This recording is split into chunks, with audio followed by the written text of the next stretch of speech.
many of us know about the three sisters, corn, beans, and squash.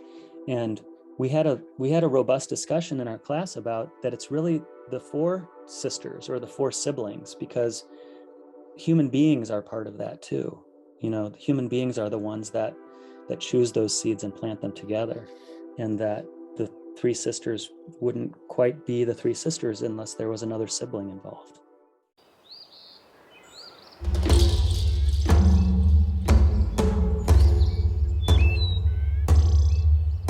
This is the Regenerative Real Estate Podcast. Revitalizing the world together.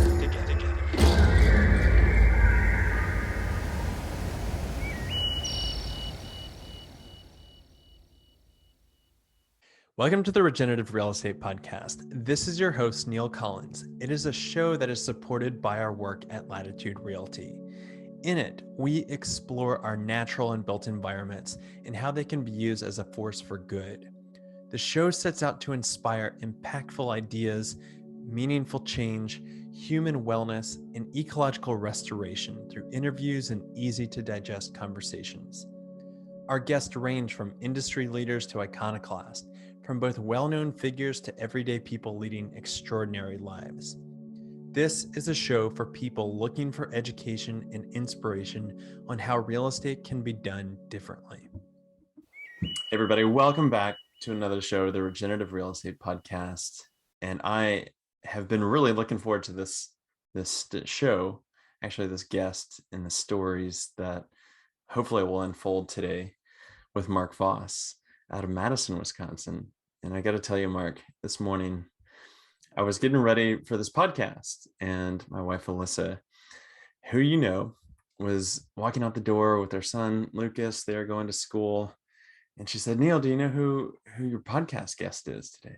And I said, yeah, it's this incredible guy, urban farmer, real estate professional, just a lot to give. I've really been trying to get this guy on the show for a long time now. She's like, oh my God, he's got to meet Mark. And so it is truly a pleasure to finally have you on the show, Mark. That's a great story.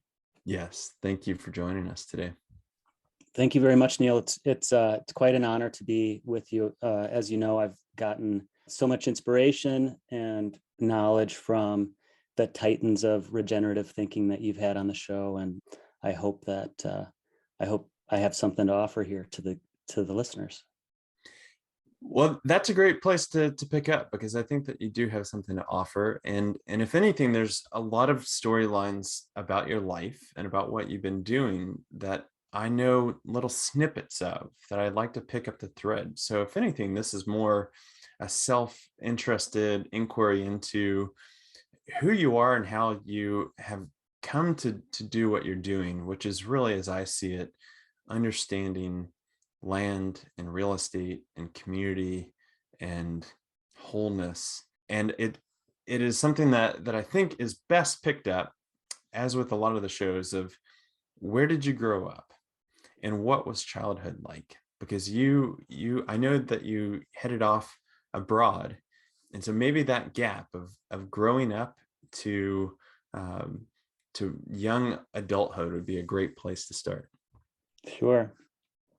Well, right now I'm an urban gardener, or urban farmer. So as I was preparing to talk to you today, I was kind of reflecting about what were some of the first experiences that I had with the urban landscape and gardens. And I remember some times when my brother Aaron and I were at a babysitter's house, and it was like in the summertime, and we wanted to run around and just be free, but we were sort of restricted to the yard. And so we discovered this mulberry tree, and he and I would just I just remember being at this babysitter's house for a couple of, maybe it was just a week. It seemed like a long time, but we just climbed in that mulberry tree, and we must have picked every single mulberry out of that mulberry tree.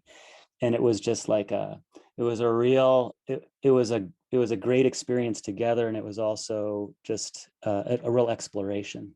And I remember too, my dad traveled a lot. And I remember one year he had a a garden and tomato plants that needed to be watered during the week when he was gone, and just the carrying the buckets, the heavy bucket, the 5-gallon buckets of water out to the tomatoes. And so I had a couple of experiences that I put my finger on, but I was just had sort of a normal Midwestern upbringing, and was, active in some sports in high school, and, got good grades and everything. But it was one particular class, I think, that sort of ignited my interest in pursuing academics and going to college. And it was Fred Walk's economics class.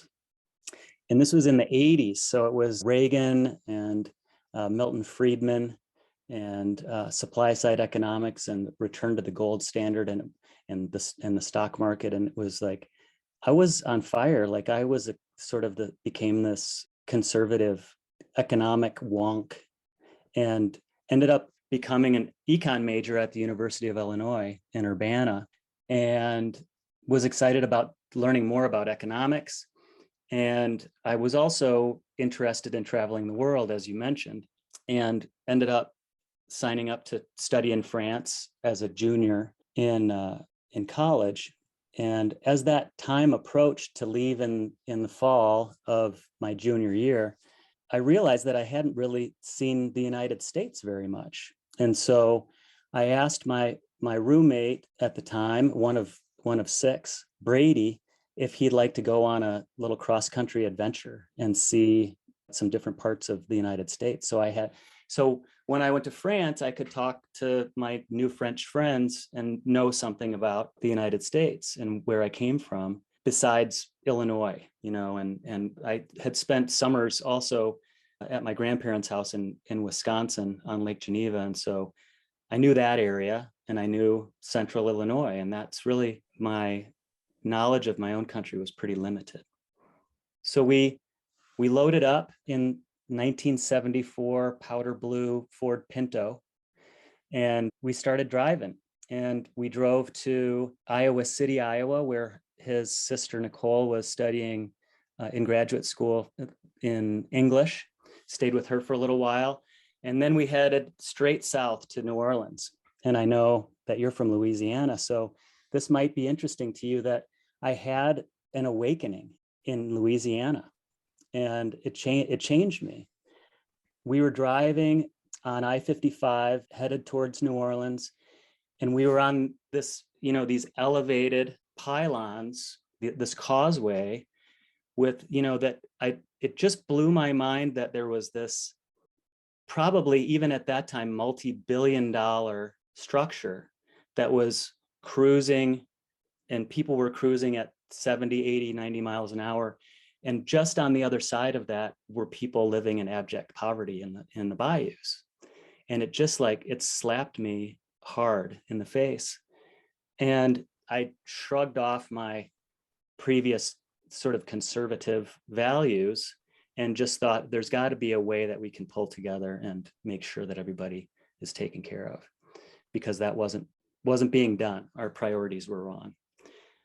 So I had a great time in New Orleans. I met people from around the world who were staying in the hostel there. And Brady and I continued on through Florida and up to Washington, D.C. and to New York City and on and back. And then off to France I went.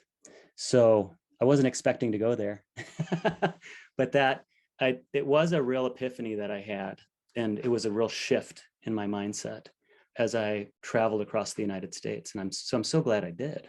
Yeah, it's amazing to see different cultures even within the United States' borders.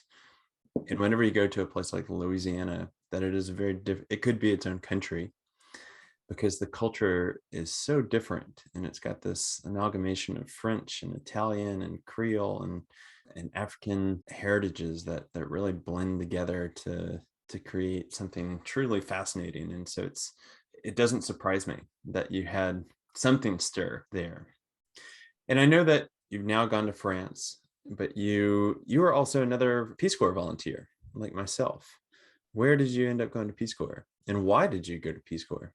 Yeah. So when I came back from my great experience studying abroad in France, and when I was in France, I traveled around a fair bit in Europe. At that time, it was pre the Berlin Wall coming down, and so there was the Eastern Europe was still influenced by the Soviet Union at that time, and I did go to Eastern Europe a little bit and explore that, and I also went to Africa. I went to Tunisia. And so when I came back to the United States, I really wanted to spend more time abroad and work rather than study. And so the Peace Corps seemed like a great opportunity to do that. And I also just didn't know what I wanted to be when I grew up. I needed some time to sort of explore what I had to offer and how I was going to offer it.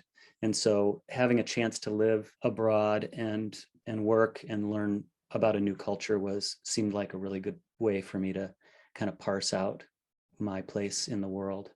And so I went to Togo, and I didn't know where Togo was before the Peace Corps told me that I was going to Togo. I did request a French speaking country because I felt like that was something that I had some proficiency in. And being from Central Illinois, the Peace Corps decided that I must know, it just must be in my DNA that I knew about agriculture, even though those two experiences that I shared with you earlier were about all that I had in terms of agricultural experience. But I was put in a program where I would advise farmers on simple accounting methods for agricultural cooperatives. And so with my economics background, I guess I had something to share with the farmers in that regard. So I'll just share with you that that's where another big shift came, a big epiphany for me, was as an agricultural cooperatives volunteer. One of my jobs, besides to advise the farmers on simple accounting methods for their cooperatives, was at that time to take their orders for chemical fertilizers and pesticides. That was part of the Ag Extension Service offering. So I was pretty green at that time and went to one of the cooperatives that I was there to advise. It was up in the mountains of a village called Asere, and I had gotten to know them pretty well, had visited them several times, very friendly cooperative, and they were really happy to have me there to help them. And I said, well, today I'm here because I've been asked to take down your orders for pesticides and fertilizers. And so the president of the cooperative, who is, as I reflect on him, he was such a powerful force in my journey. He had polio as a child, so he walked with a cane, and I think it was his right leg was pretty shriveled. And he was a vegetarian, which is really unusual there, certainly at that time. And he was really respected. He was one of the best farmers in Asere. And he took me aside and he said, no disrespect, Mark, but we don't use any chemicals. And it might be good for you to know that we don't want our hard-earned money to go abroad to Europe and to the United States to pay for chemicals that are going to poison our land. And so we're not going to put any orders in this year, and we never do. And we use our animal manures and cover crops, and you can see as you look around, it's pretty rocky around here. They were on the ridge of a rocky mountain range, and they were some of the best farmers in the prefecture. Very productive. They worked hard. They had good harvests, and they did everything.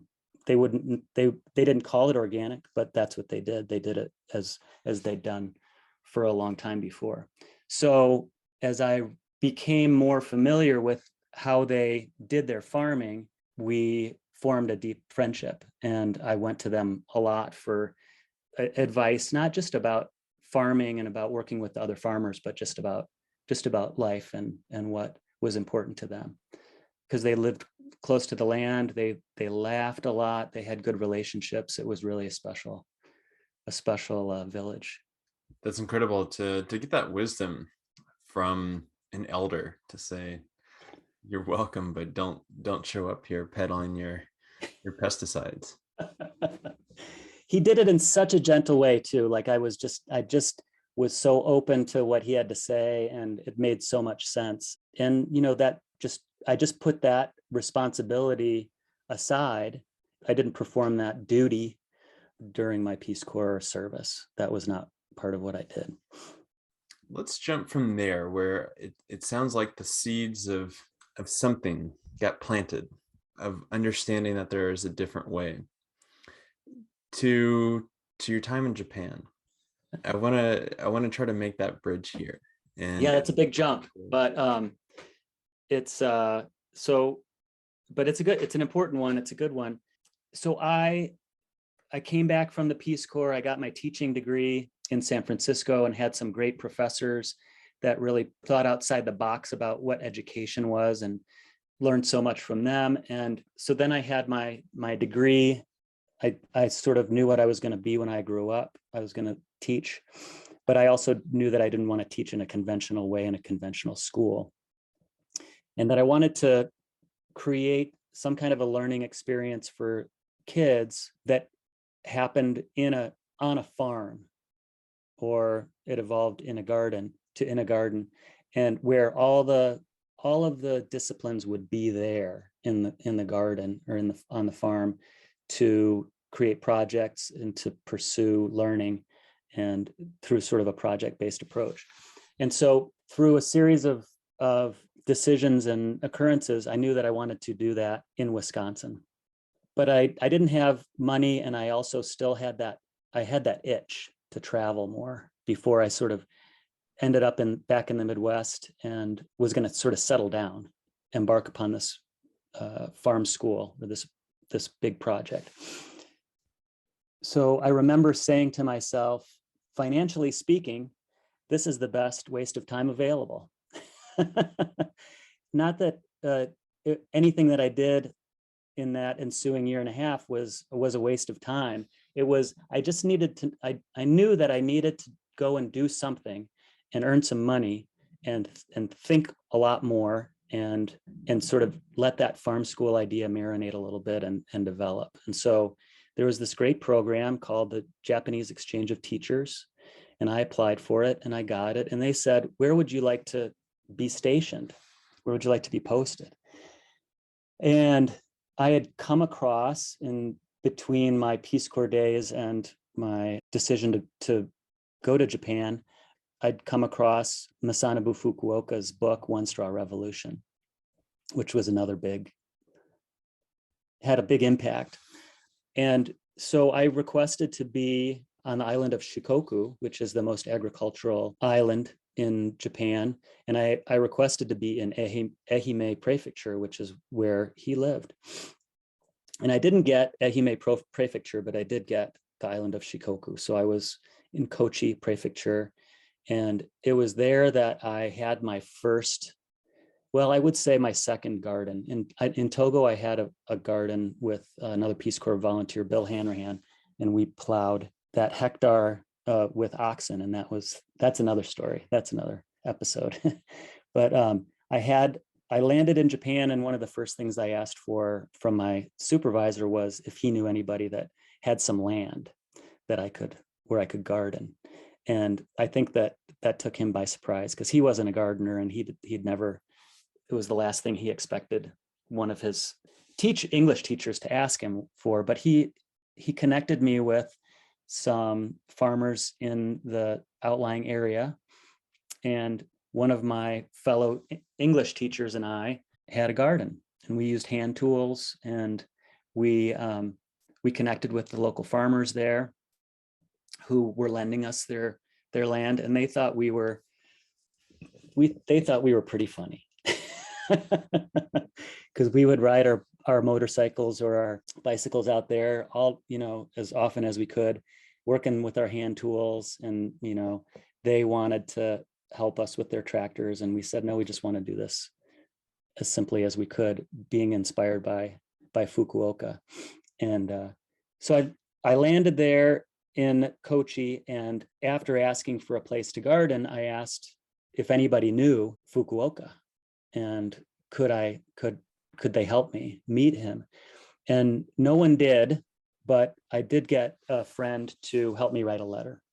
And so it took a long time to arrange a meeting, and I only met him once, but I did have an audience with Masanobu Fukuoka, and he drew me a map of his property, and he said, he showed me where to go, and he was elderly at the time and did not accompany me out onto his property, but we had a long talk, and he explained what was there, and I knew from his books what I was going to find, and it was pretty amazing. And then on the back of the map, he sort of explained his philosophy that farming is the most direct path to God, which is pretty incredible. And so I have that piece of paper, and it inspires me to look at it, that I don't know if I accept his very specific one path to God approach that he was sharing with me, but I do know that gardening and farming and sharing that is a way to connect, and I've seen that again and again, and it brings me great joy. Hey everybody, this is Neil. We are going to get back to this great conversation in just 1 second. But I think it's fair to say that right now we are facing some pretty unprecedented challenges in the 21st century. I mean, you name it, environmentally, socially, economically, we've got some big problems that we need to overcome. And that's why, for me personally, and the people that work with us at Latitude, we want to dedicate our time and our energy so that we are not only working to put food on the table and a roof over our heads, but also make the world a better place. And so if you are at all interested in combining your sustainability values with a very powerful financial model of real estate, then I highly encourage you to check out what we are doing at Latitude. We are creating something truly special with a tribe of change agents that for now is working across North America. And hopefully one day in the future, with you coming on board, we can be working across the globe. So please check us out. You can go to www.chooselatitude.com, or you can find us on social media at latitude.realty on Instagram, and we are also on Facebook. Okay, let's get back into it. That is something that really actually gives me chills, because if we're looking at the threads of our work and really the roots of the philosophy of regeneration, Masanobu Fukuoka in the One Straw Revolution ranks pretty high on the list. That I discovered him during a Peace Corps service as well. And this is where it's crazy, because we have so many different parallels in our story of serving as an agriculture extension officer in the Peace Corps, and then really trying to understand the world and finding these inspirational sources like the One Straw Revolution that showcases a different way. And to make a pilgrimage, even if you met him just once, but to say, I want to be on this island, which is quite removed from the rest of Japan, I would say, or not removed, but a little bit off the beaten path, to then go directly to the source is pretty incredible. And it sounds like by this point, the seed has fully germinated, and you're starting to see how agriculture can play the connector, the teacher, the grounding force. And so let's continue from here. And I want to pick up where you had mentioned that you had already decided to get a teaching degree. You wanted to go to Wisconsin. Why teaching? And what did you want to teach outside of being on a farm to do it? Yeah, my teaching license that I got in California before going to Japan was in social studies, broad field social studies, and French. And so that's was what my background was. So those were the things that were sort of obvious without going back to school and focusing in agronomy or something like that.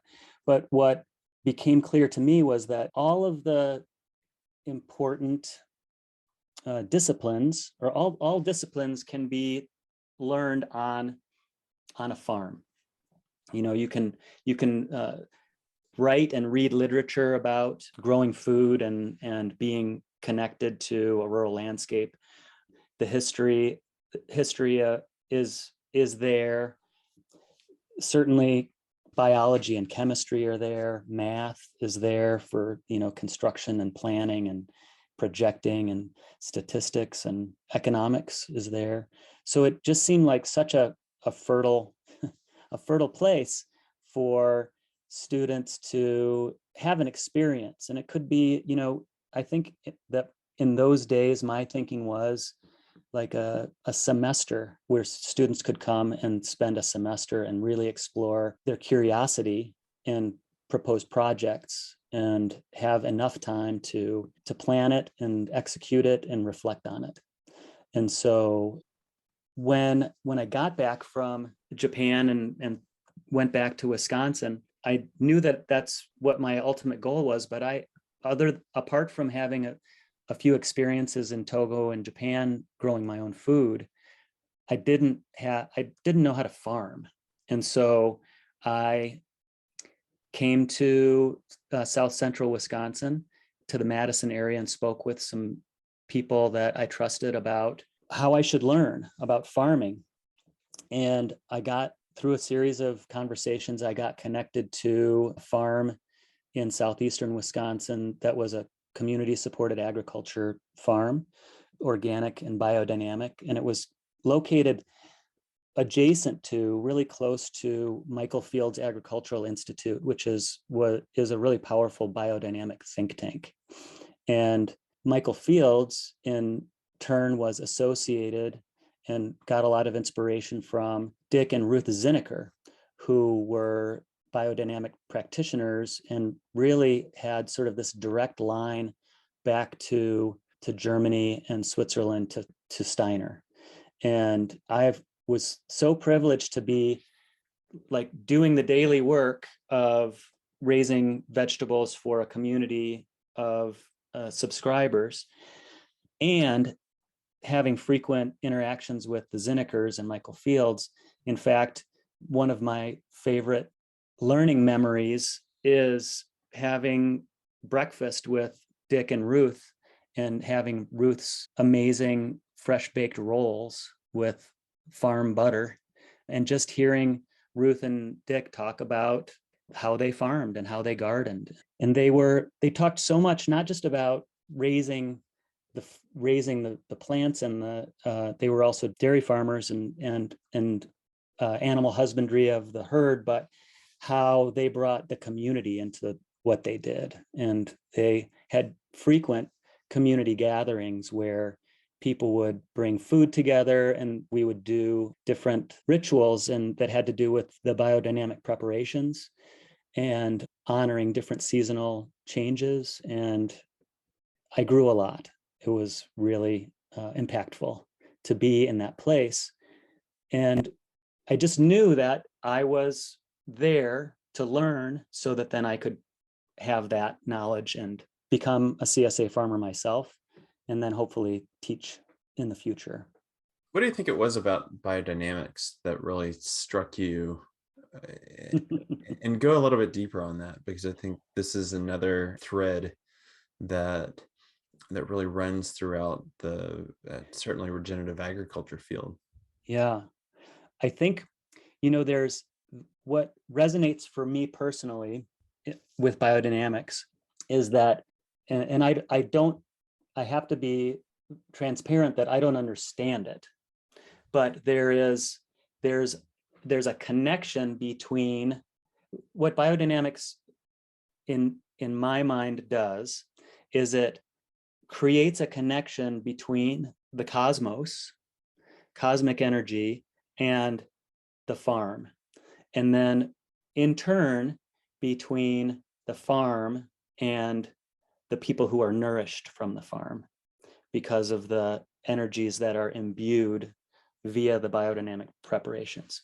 So again, I don't understand the alchemy there, but what I do know is that there are these codified routines and rituals and celebrations that bring the community together to gather essential ingredients for the biodynamic preparations. And then in the best case scenario, this community makes them together, buries them together, unearths them together, inoculates the compost pile together, and then takes them to their various gardens and farms and on and on. I think that was one thing that Ruth was always so excited about, was the idea that the energy and the nutrients and the nourishment was, through the preparations, were really spread far and wide around the region. And so when to this day, I use the biodynamic preparations in my compost pile, but as an urban farmer, I don't make my own compost. I don't have animals here. And so I get compost brought in, and then I inoculate my compost piles with biodynamic preparations, and share the fact that I do that with people that get seedlings from me, that those seedlings have the soil that has the biodynamic connection.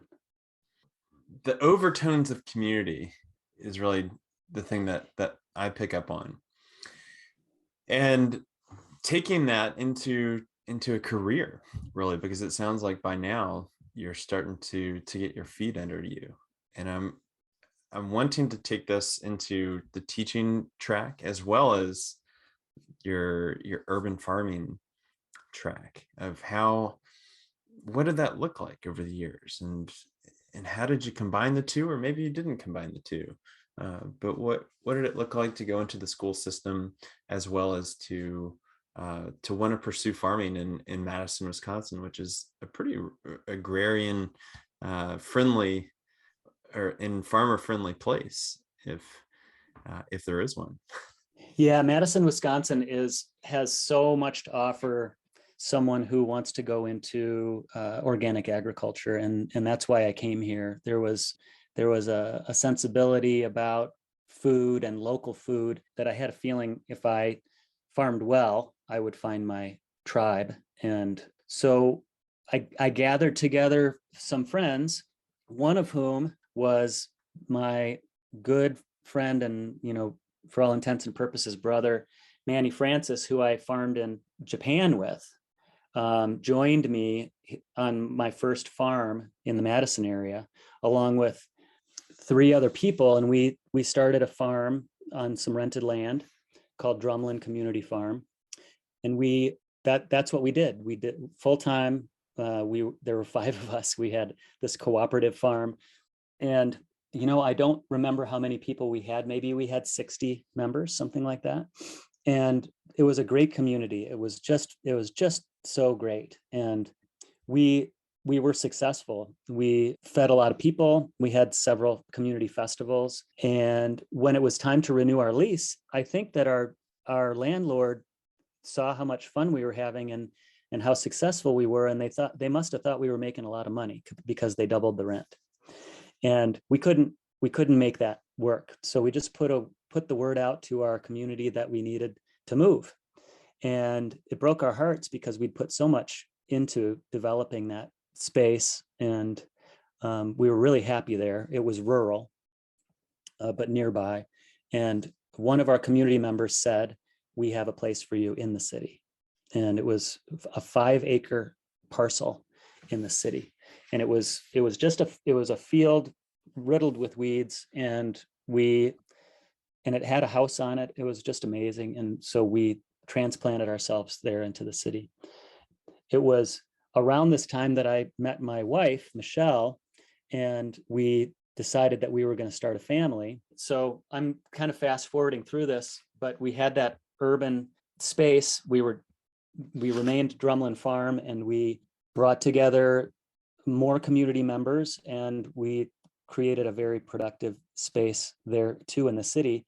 And so in those days, I was also substitute teaching in the wintertime. And so I had my foot in the door of public school teaching, and that was okay. It was really serving me.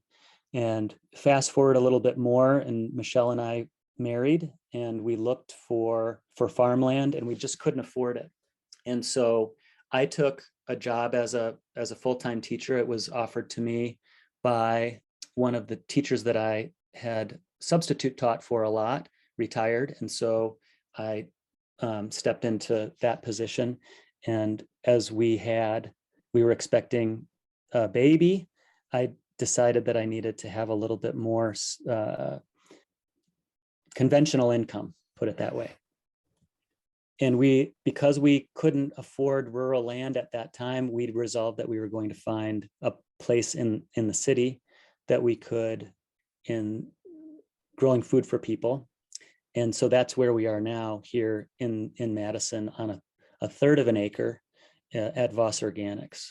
And because we're on a smaller footprint, we grow seedlings for gardeners, and then we have a couple of specialty crops. So we really specialized and brought in our production area to fit on our city plot, and pivoted in a way that we could still serve the community and still create a significant income for the family by growing seedlings. What are the things that you grow? We grow about 100 different varieties of seedlings for gardeners, from herbs to tomatoes, peppers, eggplants, squashes, broccoli, lettuce, edible flowers as well, artichokes, and on and on. And then we have a couple of specialty crops that we grow for harvest, and tomatoes and kale particularly, and then a few other things that we sell to restaurants. So we went from growing everything and harvesting everything and sending that out to our community, to still growing everything, but sort of sending it out as babies, and then asking people to grow on their land, in their gardens, and providing some help along the way through newsletters and being available at farmers markets to answer questions and things like that. So that's where the teaching comes in. And if I can just rewind just a little bit, when I did become a full-time teacher in the public school system, I also became the sort of the ambassador or the advocate for a school garden. And so, although I didn't found a full-fledged farm school in those days, I did create a school garden program, and I joined together with other teachers who were interested in that and motivated students. And so as I traveled through different schools in the school system, I always created a school garden, or revitalized a school garden that might have been had been there, but had a small footprint, both in the curriculum as well as like in physical space. So that's something that I look back on with some pride, is that I sort of left school gardens in my wake wherever I was. At some point, I know that you picked up Robin Wall Kimmerer, and you started to incorporate themes from her voice and her body of wisdom into the schools. Let's go there. Yeah. So just a little bit of background. For most of my teaching career, I was a French teacher, and there's a lot of food system education that you can bring in via French culture, and so that was always part of the curriculum that I taught, both in the high school and the middle schools. We talked about gastronomy, and we talked about terroir and how important local food is in the French culture. And then 3 years ago, there was an opening in the charter high school in our district, which is a project-based, place-based school, and teachers have a little bit more latitude in terms of the curriculum that they teach. And so I was able to step out of my French teacher role, or my French teacher sort of bumpers, and I was able to teach what I was passionate about. And there was a model at that school, Clark Street Community School, that allowed teachers to team teach. And so you could really lean into the strengths that you each had as a team. And so I, for my last class that I taught last year, we taught a class called The Honorable Harvest, which was based on Robin Wall Kimmerer. Braiding Sweetgrass was the anchor text. I taught it with my colleague Heather, who was a science teacher. And we explored botany, how plants grow, but also how indigenous wisdom and scientific knowledge can cooperate in our understanding of the natural world, and how humanity is integral in the life of plants. And that was another epiphany for me. It was like, I've even all these years that I've been a gardener and a farmer and feeling really connected to the land and to the plants, I always have thought of myself as separate. And it was through my reading and my discussions with my colleagues and my students that I realized that, I think maybe for the first time, but certainly in a new depth, that we are so important to plants, that we're a partner in the life of plants. And, certainly not all plants, but plants that are important to us. And that's I'm speechless thinking about it. Like, it's so important for us to be able to feel that we are connected in that way. Many of us know about the three sisters: corn, beans, and squash. And we had a robust discussion in our class about that. It's really the four sisters or the four siblings, because human beings are part of that too. Human beings are the ones that choose those seeds and plant them together, and that the three sisters wouldn't quite be the three sisters unless there was another sibling involved. Wow, I've actually never heard that or thought that, but what an amazing way to really frame the reciprocity that we have with the relationship to place and with plants, in nature, in ourselves. I would like to take that class. I would like to take it again. Yeah, and maybe we can convince Robin Wall Kimmerer to share her wisdom and her story as well. And so this is where I think I see the connection points, and I'm curious about a transition towards real estate, because you have talked about terroir and community, and also weaving in education and development of people and place. You're active in a community farmers market, and so you just seem to have all these various elements of regeneration and of community and sustainability, and ways in which we can live that is different from the dominant culture that does exist. To see you go into the field of real estate, why did you go that direction? I've had a curiosity about real estate since I had my son, who's now 22, on my lap late at night and seeing a real estate investment ad on TV, and nothing else was on. And so I had this it sort of struck me as being interesting. And that germ was there, that seed was there from long ago, but it was in the last, I'd say, 7 or 8 years that I began to think of real estate as being a vehicle for change. And I don't think that I had the language for it until I met you, Neil, and Alyssa, and Latitude. But it resonated with me, and I had my real estate license several years before, and I was looking for a way to articulate the synergy between my work as a farmer and as a teacher and my expression of myself as a real estate professional. And it really is about stewardship. And when we acquire a property through the purchase of real estate, or, frankly, even as a resident renter, if we really think about it, there's a stewardship responsibility there. And we have the capacity to do good work on our land, whether it be an urban property, a suburban property, or a rural property.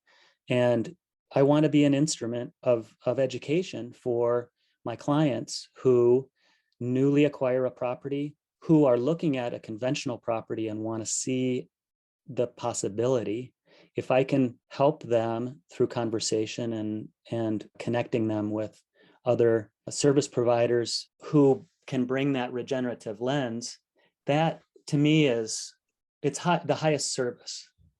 And I, through the work that I've done with buyers this last year, since I've been a member of the Latitude Collective, I've been able to see movement in regeneration as I connect them with service providers to do energy assessments so that they can increase the efficiency of the building envelope as they explore renewable energy, as they explore changing their lawn into an edible landscape and harvesting rainwater to put onto the gardens and onto the landscape. And then even discussing, although not acting on yet, at least not that I'm going to broadcast publicly on the podcast here, but exploring pre-legal approaches to gray water recycling and other things.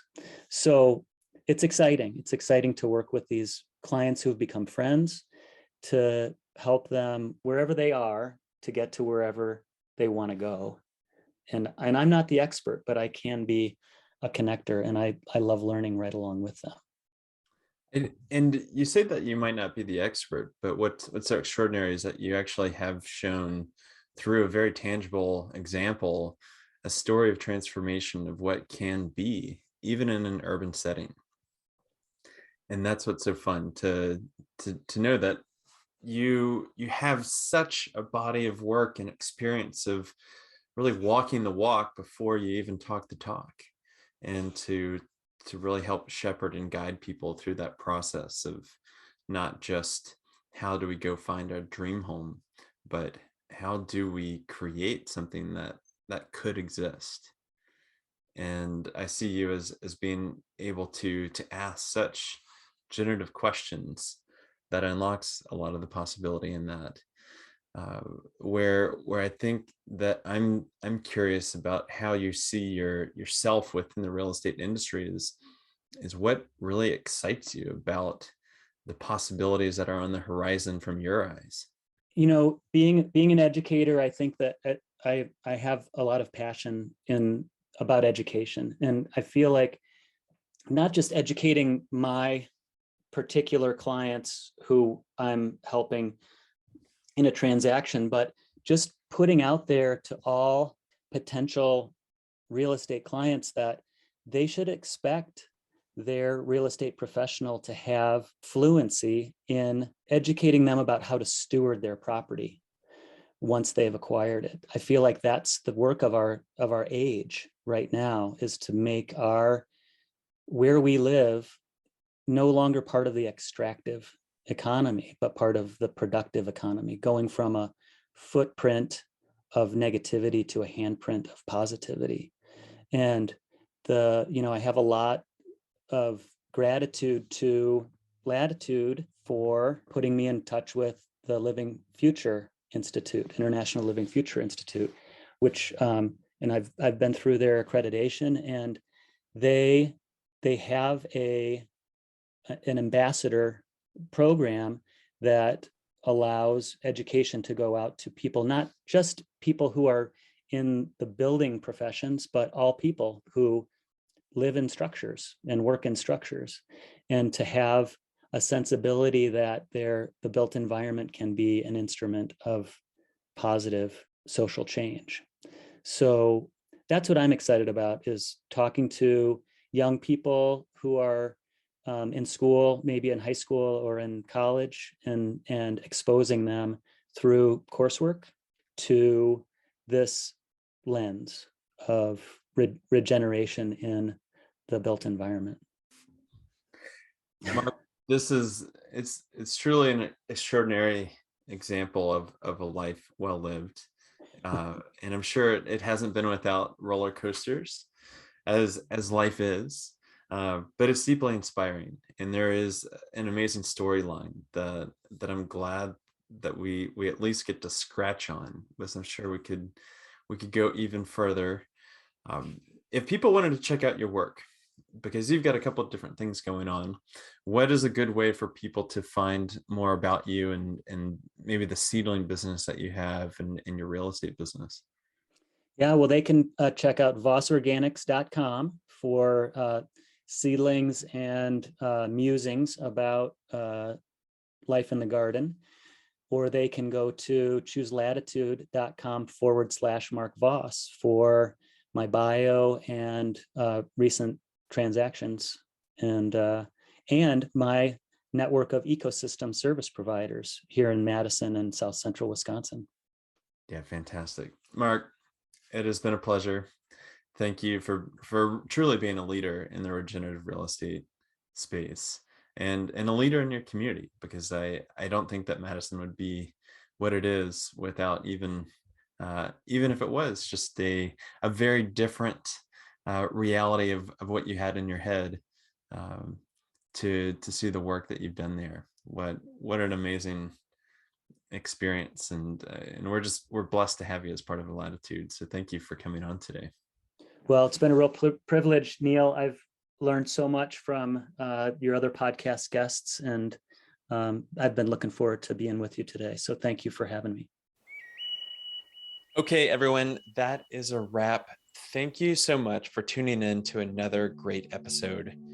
If you're not already a subscriber, please do so wherever you get your podcast. You can create good karma by leaving a review on Apple Podcast or sharing this show with your friends. If you're looking for ways to get more involved in the regenerative real estate movement, then you are in luck. We have a Facebook community conveniently called Regenerative Real Estate that you can join and be a co-creator with us on this journey. If you have a business or organization that you feel is aligned with our mission to use real estate as the catalyst for a regenerative future and would like to work together, then please be sure to get in touch. We are building an ecosystem to help amplify your work and message, where you can present to our community or sponsor the work that we are doing. You can do this by reaching out to us at team@chooselatitude.com. Last, and certainly not least, this podcast is enabled by the people that buy and sell real estate with us through our network of Latitude Regenerative Change Agents located across North America. Our goal is to help transform homes and habitats, person by person, property by property, and we do that by combining the skills of a real estate professional with sustainable and regenerative consultation. It is time that we all start to live our values, and we hope to work with you on your next real estate sale or purchase. Okay, that is all for now. In the words of Paul Hawkins, remember that we are either stealing our future or healing our future. We are hard at work trying to do the latter. So until next time, be well.